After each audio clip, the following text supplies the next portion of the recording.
হরে কৃষ্ণ। সকল বৈষ্ণব ও ভক্তদের চরণে আমার সহস্র কোটি দণ্ডবাদ প্রণাম। তো সফলা একাদশী কবে? 2025 সালের এই যে পৌষ মাসের কৃষ্ণপক্ষের যে একাদশী, তার নাম হচ্ছে সফলা একাদশী। সফলা একাদশী কবে পালন করব আমরা, এটা নিয়ে অনেকেই কনফিউশন। 15ই ডিসেম্বর সোমবার নাকি 16ই ডিসেম্বর মঙ্গলবার। তো বিভিন্ন জায়গায় তিথি অনুসারে তো এটা পড়েছে। তো আমাদের এখানে ভারতবর্ষের কয়েকটি রাজ্য, যেমন জম্মু কাশ্মীর, রাজস্থান, গুজরাট আর হিমাচল প্রদেশ, এই চারটি রাজ্যে কিন্তু 15ই ডিসেম্বর সোমবার একাদশী পালন করতে হবে। আর ভারতের বাকি মোটামুটি রাজ্য, আমাদের পশ্চিমবঙ্গ সহ সবকটি রাজ্যেই 16ই ডিসেম্বর মঙ্গলবার একাদশী ব্রত পালন করতে হবে। তো কেন এটা একাদশীটা 15ই ডিসেম্বর না হয় 16ই ডিসেম্বর হচ্ছে, কারণ এটা হচ্ছে পক্ষবর্ধিনী দ্বাদশীযুক্ত একাদশী। কারণ আমাদের এই যে একাদশীর পরেই তো হয় পূর্ণিমা, পরে দুটি পক্ষ আছে, আমাদের একটা মাসে দুটো পক্ষ আছে। তো একাদশীর পরে হয় পূর্ণিমা পরে, না হয় অমাবস্যা পরে।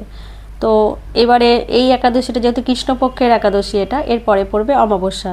তো ওই অমাবস্যাটা যদি যেদিন পড়ছে 19শে ডিসেম্বর হয়তো পড়ছে, তো 19শে ডিসেম্বর মানে অমাবস্যাটা থাকার পরদিন পর্যন্ত, সূর্যোদয়ের পর পর্যন্ত যদি থাকে, সেটাকে বলছে পক্ষবর্ধিনী।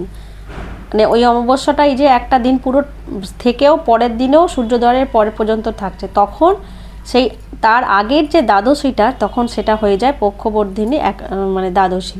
তো সেই একাদশীটা আবার ওই দ্বাদশীযুক্ত একাদশী পালন করতে হয়, এটাই নিয়ম। এবার কেউ যদি না মানে বা না করে, সেটা তার দায়। কিন্তু আমাদের ইস্কন থেকে বা আমাদের যারা সবাই গৌরাঙ্গর যে পঞ্জিকা অবলম্বন করেন, তারা সবাই কিন্তু এটাই বলেছেন 16ই ডিসেম্বর, কারণ এটা শাস্ত্রে বলা আছে। আর যারা এই পক্ষবর্ধিনী দ্বাদশীযুক্ত একাদশী পালন না করবেন, তাদের কিন্তু নরকে গমন করতে হবে। আর যদি সফলা একাদশী ঠিকঠাকভাবে পালন করতে পারেন, তাহলে তো হাজার হাজার অশ্বমেধ যজ্ঞের ফল লাভ করা যাবে। আর যেহেতু এটার নামই হচ্ছে সফলা একাদশী, অর্থাৎ আপনার সকল ফল আপনি লাভ করতে পারবেন। এই একাদশীর এত মাহাত্ম্য।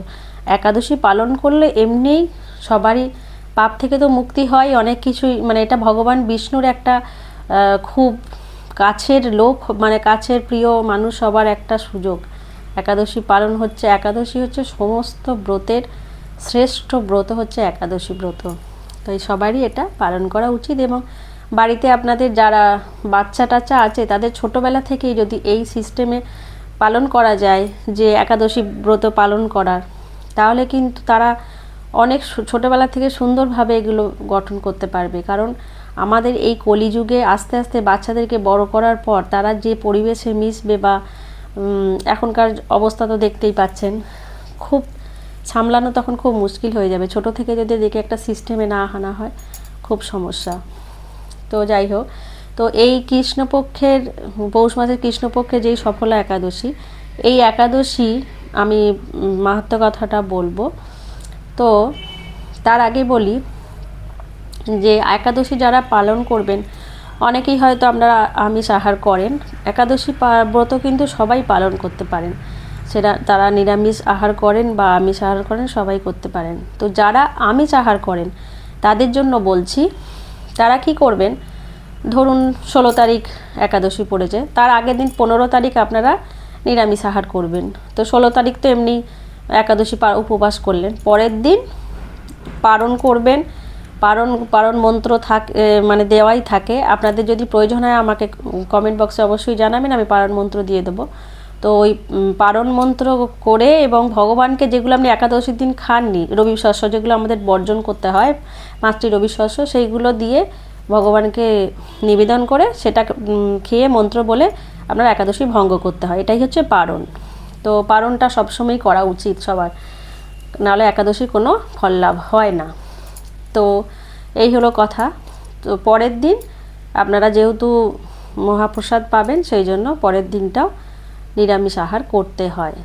আর যারা নিরামিষ আহার করেন, তাদের তো আর কোনো কিছু বলাই নেই, তারা তো অতি উত্তম।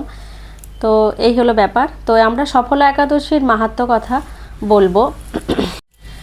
সফলা একাদশীর ব্রত মাহাত্ম্য। সফলা একাদশী হলো পৌষ মাসের কৃষ্ণপক্ষের একাদশী। নাম থেকেই বোঝা যায় এই ব্রত পালনের সমস্ত কাজ সফল হয় এবং অভিলাষ পূর্ণ হয়। এই একাদশীর ব্রত মাহাত্ম্য ব্রহ্মাণ্ড পুরাণেও বর্ণিত আছে, যা ধর্মরাজ যুধিষ্ঠিরকে ভগবান শ্রীকৃষ্ণ বর্ণনা করেছিলেন। প্রধান মাহাত্ম্য পূর্ণ ফল। ভগবান শ্রীকৃষ্ণ বলেছেন, এই তিথিতে উপবাসকারী মানুষ জীবনে কখনোই দুঃখ লাভ করে না। যে ব্যক্তি নিয়ম নিষ্ঠার সাথে এই ব্রত পালন করেন তিনি এই জীবনে যশ ও পুণ্য লাভ করেন এবং দেহান্তে ভগবানের ধামে প্রবেশ করেন। দান অপেক্ষা শ্রেষ্ঠ। বহু বছর তপস্যা করলে কিংবা বহু প্রকার যজ্ঞ করলে যে ফল লাভ হয় তার চেয়ে অনেক বেশি ফল এই একটি সফলা একাদশী ব্রত পালনে লাভ করা যায়। দুর্ভাগ্য নাশ। শ্রীকৃষ্ণ বললেন, যারা সফলা একাদশী তিথিতে রাত্রি জাগরণ করে শ্রীহরির নাম গুণকীর্তন করেন তাদের সমস্ত পাপ ও দুর্ভাগ্য দূরীভূত হয়। সফলতা প্রদান। এই ব্রত পালনের ফলে ভক্তের সমস্ত শুভ চেষ্টা সফল হয় এবং জীবনের প্রতিটি ধাপে সে বিজয় লাভ করে। হরি বল। তো এবার কাহিনীটা আমি বলছি। প্রাচীনকালে চম্পাবতী নগরে মহিষ্মান নামে এক রাজা বাস করতেন। তার জ্যেষ্ঠ পুত্র লুম্ভক অত্যন্ত দুরাচারী, পাপী এবং পতিদ্রোহী ছিলেন। রাজা তার উপর অসন্তুষ্ট হয়ে তাকে রাজ্য থেকে বিতাড়িত করেন। লুম্ভক এরপর গভীর বনে প্রবেশ করে জীব হত্যা করে জীবন ধারণ করতেন। পৌষ মাসের কৃষ্ণপক্ষের দশমী তিথিতে তার কোনো আহার জোটেনি। দশমীর দিন সেই রাতে তিনি শীত ও ক্ষুধায় প্রায় অচেতন হয়ে একটি অশ্বত্থ গাছের তলায় পড়েছিলেন। পূর্বজন্মের কিছু পুণ্য ফলে সেই অশ্বত্থ গাছটিকে দেবোত্তম বাসুদেবের বিগ্রহ বলে মনে করে তার কাছে তিনি দশমী ও একাদশীর দিন উপবাস করেন। একাদশী। প্রবল ঠান্ডায় তিনি সারা রাত ঘুমোতে পারেননি এবং সেই রাতটি তার জাগরণ হয়ে যায়। ক্ষুধা তৃষ্ণায় তার অজান্তেই সফলা একাদশী ব্রত সম্পূর্ণ হয়ে যায়। ফল প্রাপ্তি। এর ফলে সূর্যোদয়ের সাথে সাথে তার দিব্য জ্ঞান লাভ হয়, সমস্ত পাপ দূর হয় এবং তিনি পুনরায় রাজপথ ফিরে পান। শেষে তিনি কৃষ্ণলোকে গমন করেন।